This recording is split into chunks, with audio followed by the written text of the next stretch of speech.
오늘 말씀은 빌립보서 1장 16절입니다. 빌립보서 1장 16절 함께 읽겠습니다. 두 번 읽겠습니다. 이들은 내가 복음을 변증하기 위하여 세우심을 받은 줄 알고 사랑으로 하나. 이들은 내가 복음을 변증하기 위하여 세우심을 받은 줄 알고 사랑으로 하나. 아멘. 어제는 사도 바울이 감옥에 갇혀 있는 상황에 대해서 믿음의 사람들이 어떻게 반응했는지를 살펴보았습니다. 아가페 사랑이 있으면 사명을 감당할 수 있고 또 시험에 걸려 넘어지지 않습니다.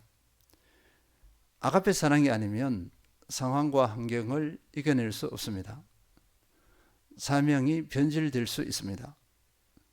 당연히 사명을 감당할 수 없습니다. 아가페 사랑이 동기가 되면 거룩한 열심이 불일 듯 일어납니다. 사랑이 동기되어 착한 뜻으로 그리스도를 증거하는 사람들은 진실한 그리스도의 일꾼입니다. 온전한 일꾼입니다.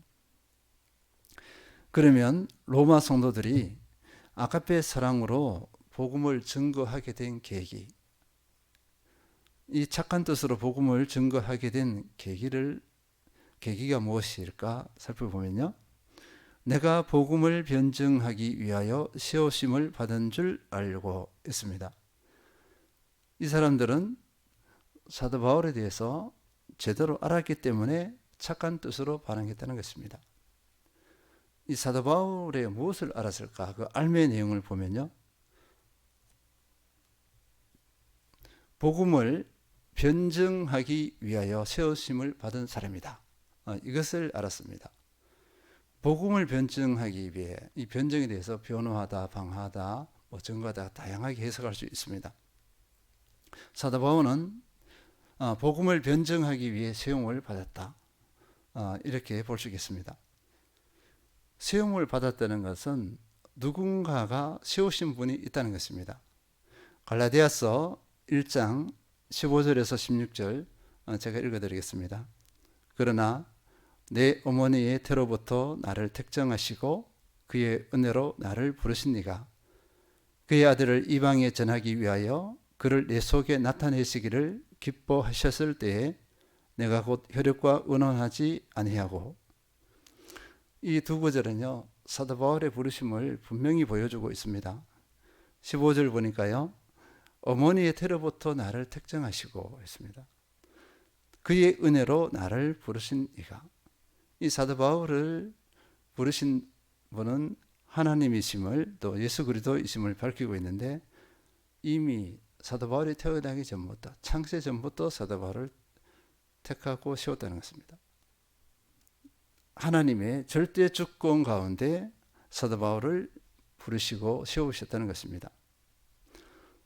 하나님의 절대 주권을 빼버리면 사람의 동기가 됩니다. 사람이 동기되어 내 힘으로 이렇게 세워지게 됩니다.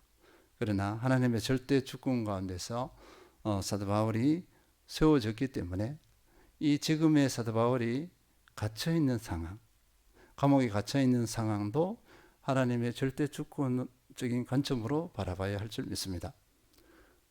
착한 뜻으로 복음을 전한 사람들은 이것을 알았습니다. 또 구체적으로 확인하면요, 16절에 그의 아들을 이방에 전하기 위하여.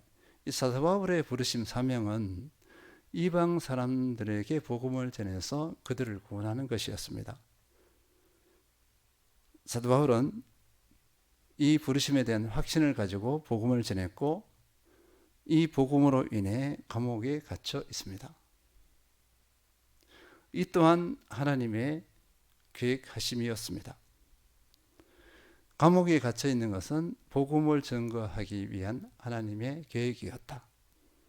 사도 바울이 이 내용에 대해서 확신을 가지고 선포를 했어요. 로마에 있는 성도들에게 그렇게 선포를 했습니다. 착한 뜻으로 증거하는 사람들은요, 사도 바울의 이 부르심을 알았습니다. 이 사명을 알았습니다.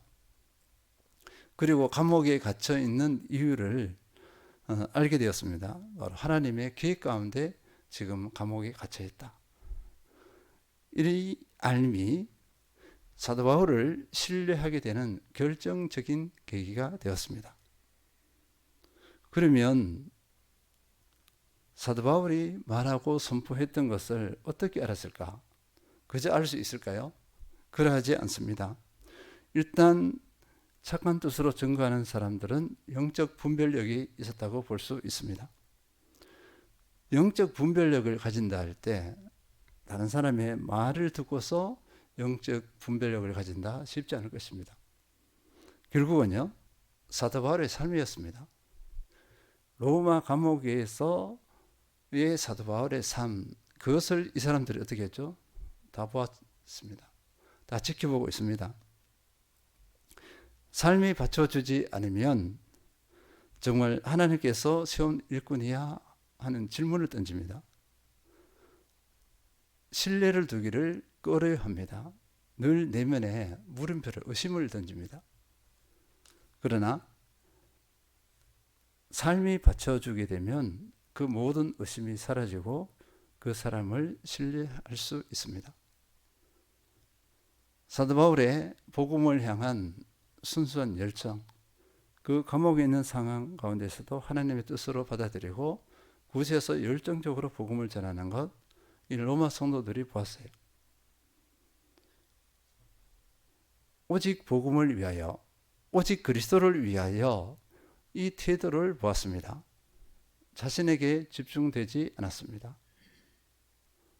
로마 성도들이 이것을 보았을 때 또 확인할 수 있는 것은요, 우리가 삶은 말보다 강하다는 그 원리입니다. 로마 성도들은요, 사도 바울의 로마서를 다 읽었어요. 그 편지를 다 읽었습니다. 처음에는 물음표를 던졌을 거예요. 이 사람이 어떤 사람이냐 이렇게 물음표를 던졌을 텐데 로마서의 말씀이 참으로 주옥 같습니다. 구원의 원리, 그리고 사도 바울이 유대인들을 사랑하는 것 등 다양한 내용들이 있어요. 그리고 정말 만나보니까, 접해보니까 로마서에 나온 대로 이 사도 바울은 진정 하나님의 일꾼이었어요. 만약에 사도 바울이 삶이 받쳐주지 않았으면 로마서 그 내용도, 편지 내용도 어떻게 했을까요? A 하면서 그냥 내던질 수도 있었을 것입니다. 삶이 증거가 됩니다. 증명력이 되는 것입니다. 아무리 많은 말을 해도요, 신뢰를 얻지 못합니다. 그래서 우리는 삶을 한번 살펴봐야 될 줄 믿습니다. 내 삶이 진실한 그리스도인의 삶인가 살펴봐야 될 줄 믿습니다. 또 내 삶이 온전한 동기인지 아닌지를 나타냅니다.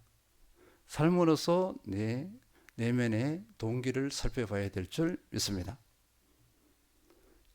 하나님의 선한 일은 진실함, 순수함 가운데 일어납니다. 그리스도 안에서 신뢰가 형성될 때 일어납니다. 나는 신앙의 동기가 그리스도인가 아닌가, 그리고 하나님의 사랑인가 아닌가, 매일 매 순간 두렵고 떨림으로 살펴봐야 할 줄 믿습니다. 온전한 동기로 하나님 앞에 쓰임받는 일꾼, 거룩한 열심의 일꾼으로 쓰임받는 우리 모든 성도님들 되시길 축원드립니다.